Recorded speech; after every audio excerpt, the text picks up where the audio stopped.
Welcome to this week's Quick Charge.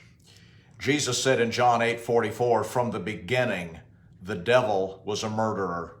He has never obeyed the truth. There is no truth in him, and when he lies, he speaks his natural language. He does this because he is a liar. He is the father of lies." Another translation says, "He is the father of lies and of all that is false." Ever since the resurrection, the devil's weapon of choice against God's people, the weapon that is most often formed against me, has now come to the forefront, and it is the lie. Lies are intended to fight against and frustrate and challenge and contain and confine and curtail and constrict and even contest the will and purposes of God in the earth, especially in the hearts of men. The enemy does not want the kingdom to come, nor does he want the will of God to be done on earth as it is in heaven. Lies are like a concentration camp. They're like a jail cell. They're like a strong chain, except they are much more effective. Remember the man that Jesus met at the tombs? The chains that were put on him couldn't hold him, but the lies ruling over his heart and mind could.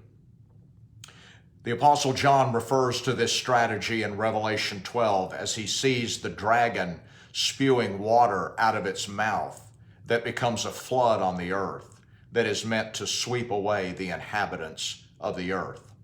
The flood that John sees is not merely a flood of water, but a flood coming out of the dragon's mouth.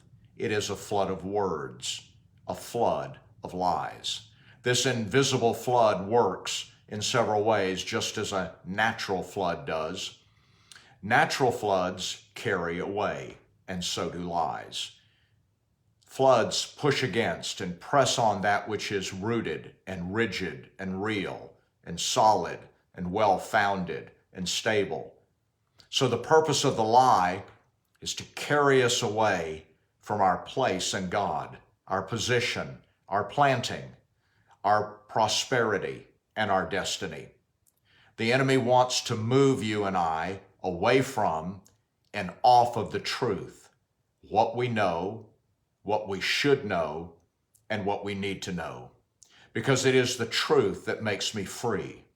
The truth makes me fruitful and forceful and strong and prosperous and, yes, even dangerous to the devil.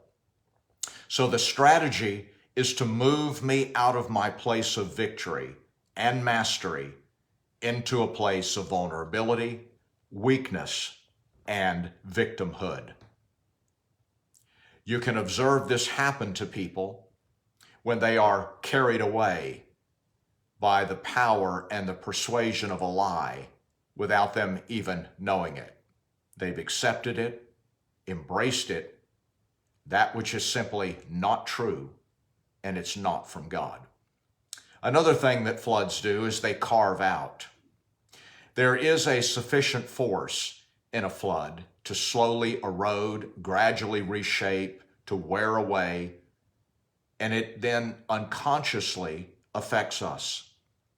There's then a shifting in my thinking, my direction, and the very course of my life, wearing away my focus, conviction, and passion.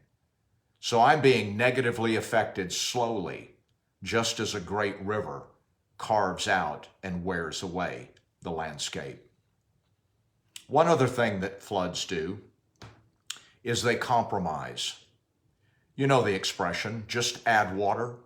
Floods do just that. They add water, they dilute.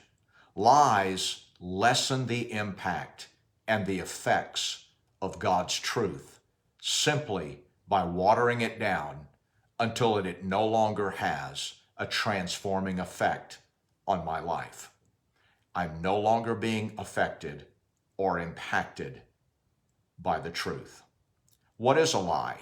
Well, Webster says it's something untrue that misleads or deceives, but that's fairly general and even a bit nebulous. But here's another question. Better still, how can we identify and recognize lies?